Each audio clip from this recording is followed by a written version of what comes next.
Iniciamos resumen de la clase 2. Partimos con la iconografía clásica y la revisión de estos elementos. Para partir, debemos ver las fuentes y periodos de desarrollo justamente de lo que consideramos la iconografía clásica. Evidentemente que el núcleo inicial, original, corresponde a la antigüedad clásica y lo que es la tradición religiosa de los griegos y los romanos. ¿Ya? En este caso tenemos la figura de una Venus, la famosa Venus de Milo, para representar este periodo donde se forjan todas estas ideas, estas formas iconográficas que caracterizarán a lo que llamamos la iconografía clásica. Perdón, ahí vamos. Bien. Es un corpus bastante grande, conformado por una serie de mitos y leyendas de estos pueblos. Debemos entender que corresponden a elementos de la religión de estos pueblos y por lo tanto no son historias infantiles, sino son historias dedicadas a un público adulto con diferentes propósitos, fundamentalmente rituales, propósitos de orden pedagógicos, en fin, que son utilizados. ¿Ya? Vamos a encontrar tres tipos, básicamente, dentro de la mitología, lo que es la cosmogonía, que corresponde al origen del cosmos, del universo, de la realidad que conocemos, la teogonía, que responde a las historias de los dioses, al origen de los dioses, y los ciclos heroicos, héroes como Teseo, Perseo, etcétera, que también conforma este corpus mitológico. Hacer la aclaración de la diferencia entre lo que es mito y leyenda. Un mito normalmente es la explicación precientífica de la realidad que nos circunda, mientras que una leyenda suele ser una historia con base en algo real, pero que al ser relatado de generación en generación va alcanzando características fantásticas. ¿Ya? Luego vamos a tener una serie de fuentes, sobre todo literarias. Hay que considerar que también hay fuentes iconográficas, que son justamente las esculturas, como las que vemos acá, pero es muy importante las fuentes literarias, porque a partir de ahí podemos entender lo que nos muestran las imágenes. Tenemos entonces como fuentes importantes a Homero, que pertenece al periodo arcaico, Hesiodo, Esquilo, Sófocles, Eurípides, que lo podemos considerar dentro del periodo clásico, Apolonio de Rodas, del periodo helenista, y Virgilio y Oviedo, que pertenecen ya a la cultura romana. ¿Ya? Estas son las fuentes más importantes, no las únicas, pero sí las más relevantes. En cuanto a Homero, las dos obras fundamentales son la Ilíada y la Odisea, que recogen una vasta tradición oral. La Ilíada relata la guerra de Troya, mientras que la Odisea el regreso de uno de los héroes de Troya a su hogar lleno de vicisitudes y problemáticas que durante varios años, ¿cierto?, va recorriendo el mundo para llegar a su hogar.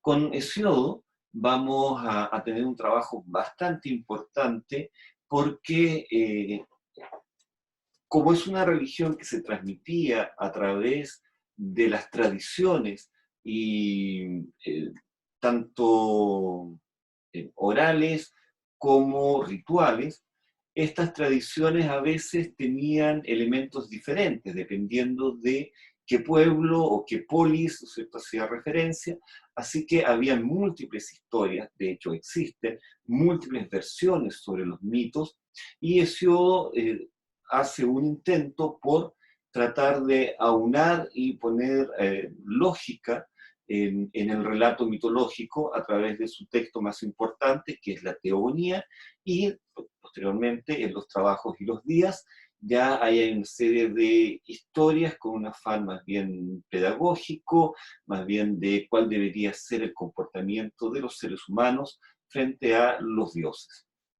Luego, el caso de Esquilo, Sófocles y Eurípides sus obras son teatro, corresponden a las grandes tragedias de la antigüedad clásica, con títulos como Prometeo encadenado de Esquilo, Edipo Rey de Sófocles y Electra de Eurípides, ¿no? Son fundamentalmente historias de seres humanos, de héroes y heroínas, que, en cuya vida evidentemente intervienen las divinidades. Apolonio de Rodas, por su parte, nos va a dejar las argonáuticas, que nosotros conocemos más comúnmente como los argonautas, es decir, el viaje de quienes navegaron en el Argos.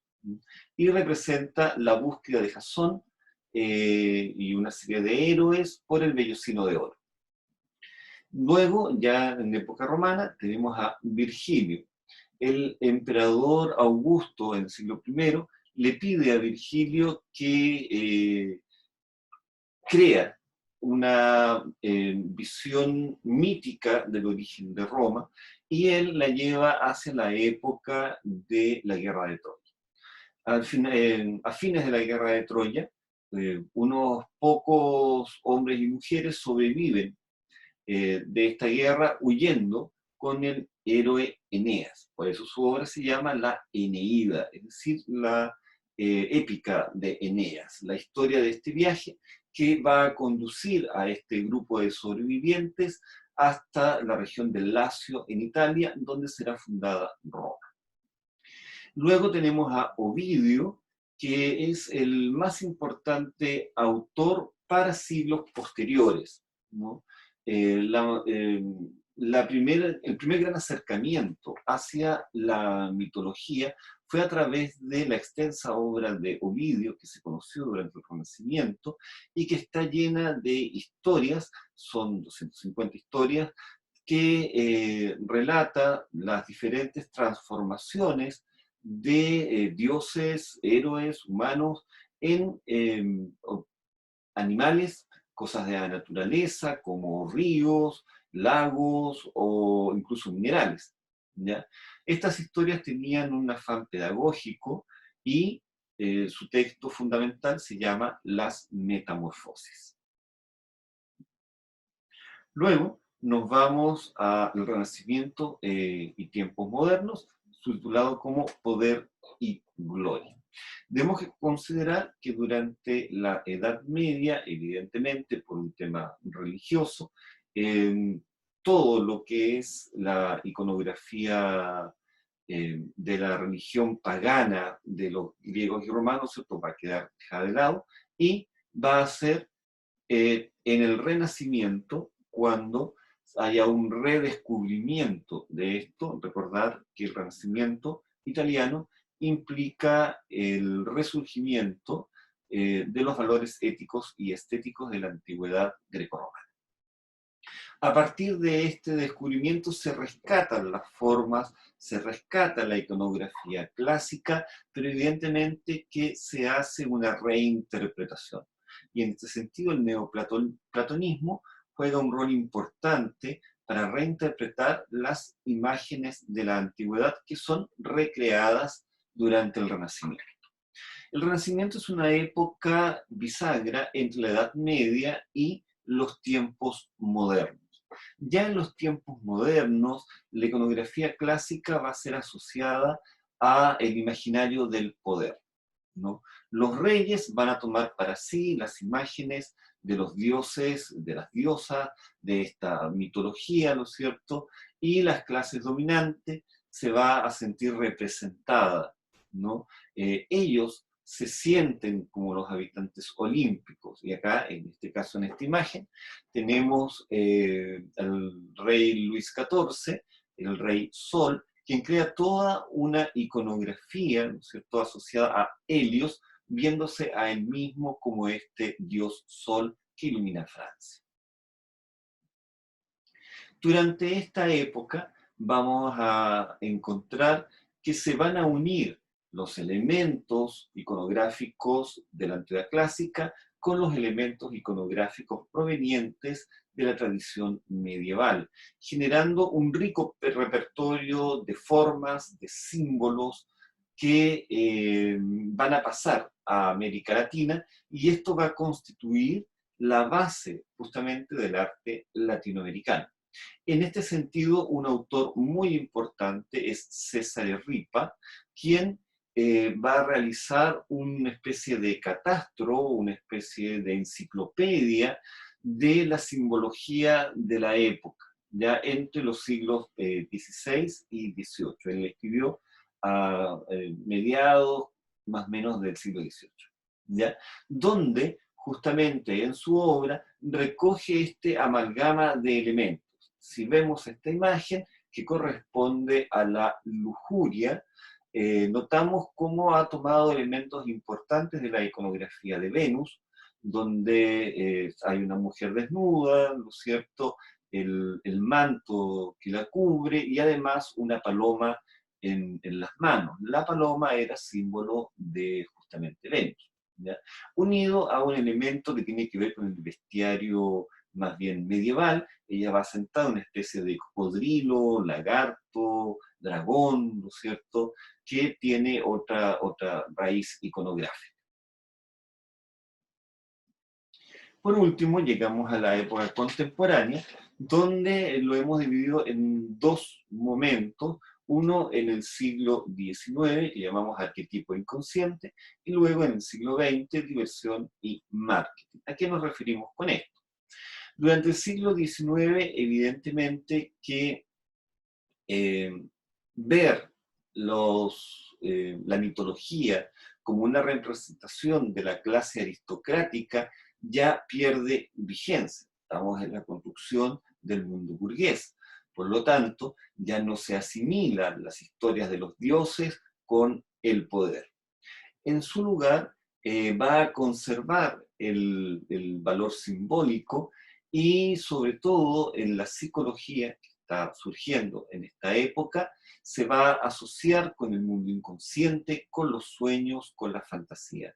Como ejemplo, ponemos esta obra de Redón llamado El Cíclope, donde la ninfa Galatea duerme en medio de la naturaleza y aparece este cíclope casi como si surgiera de sus sueños o pesadillas, de su inconsciente, ¿ya? En ese sentido son importantes autores como Freud y Jung. Ya en el siglo XX vamos a asistir a que las mitologías en general, no solo la griega, van a sufrir un proceso de infantilización. Ya van a ser considerados cuentos fantásticos, y aquí tenemos dos ejemplos. Uno, pongo a Hércules como un ejemplo máximo de esta infantilización. La historia de Hércules, la verdad que la original es bastante fuerte. Hércules es un femicida que mata a su mujer y a sus hijos, y para pagar, para expiar, digamos, esa culpa, es que tiene que realizar los famosos 12 trabajos de Hércules, ¿ya? Y por otro lado, al lado tenemos una imagen de Furia de Titanes, donde vemos esta descontextualización de los elementos, porque si bien esta película se basa en historias de la mitología griega, aparece el Kraken, que pertenece a la mitología nórdica, donde hay claramente una descontextualización.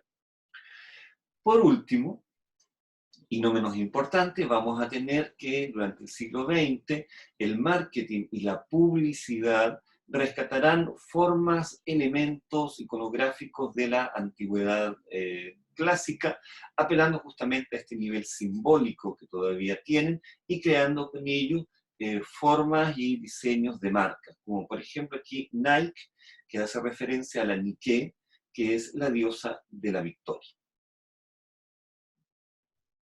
Entramos ya un poco más en materia, comenzando a visualizar quiénes son los y las protagonistas de este repertorio iconográfico. En primer término, vamos a tener a los titanes y las titánidas, que representan las fuerzas primigenias de la naturaleza, que presentan el mundo natural en caos, ¿ya? Aquí vamos a encontrar que estas divinidades están asociadas a elementos genéricos como la tierra, el cielo, el océano, o a conceptos más abstractos como el tiempo. En este caso acá tenemos a Cronos devorando a sus hijos, es un cuadro de Goya, y asociados a los titanes y titánidas van a aparecer seres como los hecatónquiros, los cíclopes, los gigantes y una serie de monstruos que justamente representan este caos original, ¿ya? Para algunos investigadores, los titanes y titánidas son el remanente de la representación de los antiguos dioses de estos pueblos. Estos pueblos, cuando todavía no se constituían en jefaturas, todavía eran tribus, adoraban a las fuerzas de la naturaleza en sí, ¿no? Es decir, no existía el señor de la lluvia, sino adoraban a la lluvia. No existía el señor del cielo, sino que adoraban al cielo, ¿ya? Y la presencia de titanes y titánidas sería justamente el remanente, lo que queda, ¿no?, de estos dioses primitivos o antiguos que tenían estos pueblos. De ellos van a surgir los dioses y diosas del Olimpo. El Olimpo es un monte en Grecia que los griegos consideraban en cuya cumbre se encontraba justamente el hogar de sus dioses. Los dioses nacen fundamentalmente de titanes o de entre ellos mismos y representa una segunda oleada, una segunda generación de seres divinos cuya función es dominar este caos de los titanes y titanes, establecer el orden sobre la naturaleza y el caos. Asociados a los dioses vamos a tener a seres como las ninfas, los sátiros y una serie de divinidades menores. Hasta aquí el resumen de la clase, y hay una tarea asociada a esto, revisen el módulo y nos vemos en una próxima oportunidad.